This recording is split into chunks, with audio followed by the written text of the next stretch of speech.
lisez. Vous n'imaginez pas le plaisir que ça va vous procurer.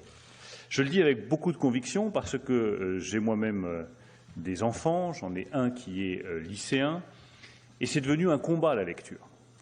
Et je veux juste dire à tous ceux qui nous écoutent que ce combat, nous le menons avec Marc Ledré-Lacharrière, avec Luce Perrault, avec Éric Reynard qui est présent, avec tous les journalistes qui sont présents ici et qui écrivent.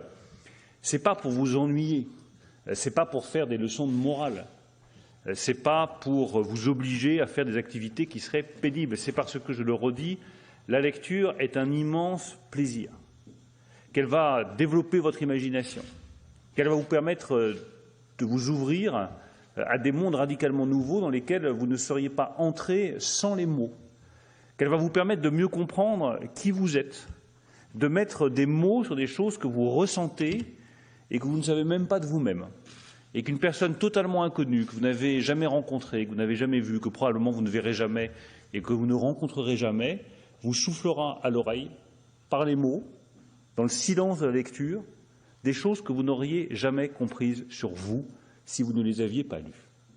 On apprend plus sur son désir d'aventure en lisant Robinson Crusoe qu'en partant au voyage. On apprend plus sur le désir et la jalousie qui peut animer le désir et qui est souvent à la base du désir, en lisant Albertine retrouvée ou La prisonnière, qu'en faisant soi-même l'expérience. Et quand on souffre soi-même de jalousie parce qu'on aime quelqu'un qui ne vous aime pas ou qui est aimé par quelqu'un d'autre, eh bien, il suffit de lire Proust pour comprendre ce que c'est que ce sentiment, de mettre des mots dessus, et ces mots vont vous apaiser. Ces mots vont vous apaiser parce que vont vous faire comprendre que vous faites partie d'une collectivité qui ressent les mêmes choses et que vous n'êtes pas tout seul. Et c'est ça la singularité de la lecture. C'est que c'est une activité solitaire qui vous ouvre au reste du monde.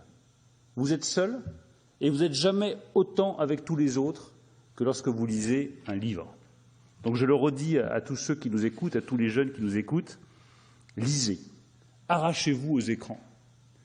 Arrachez-vous aux écrans. Les écrans vous dévorent, la lecture vous nourrit.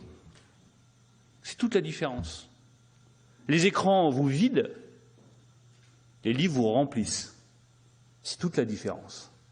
Alors évidemment que c'est un combat parce que l'écran c'est la facilité, on est capté, l'attention est captée, puis en plus ils sont tellement bien organisés, ça fera le lien avec les GAFA, qui savent vous donner, exactement comme on le fait pour les rats, des petits stimuli nerveux, toutes les 5 secondes, toutes les 10 secondes, qui vous obligent à continuer à rester scotché à votre écran. Mais malheureusement, ce n'est pas ça qui vous permettra de développer votre liberté. Et je termine par là parce que c'est aussi une conviction très forte chez moi. La littérature est une arme de liberté. Et les écrans, trop souvent, peuvent devenir, pas toujours, je ne parle pas des écrans de cinéma, je parle des écrans des géants du digital, peuvent devenir des instruments d'asservissement. Vous pouvez être asservi dans votre consommation, dans votre comportement, dans vos pratiques, dans vos gestes, par des écrans qui sont formatés pour orienter votre pensée. La littérature, elle vous donne de la liberté. Les mots vous donnent la liberté pour vous construire et être ce que vous êtes. Je le dis à toutes les lycéennes et tous les lycéens qui nous écoutent, vous êtes chacun unique. Chacun. Eh bien, la littérature vous permettra, et les livres vous permettront de découvrir à quel point vous êtes unique et à quel point vous ne ressemblez à personne d'autre. C'est ça ce qui fait l'humanité. Chaque personne est unique et c'est la littérature qui nous l'apprend.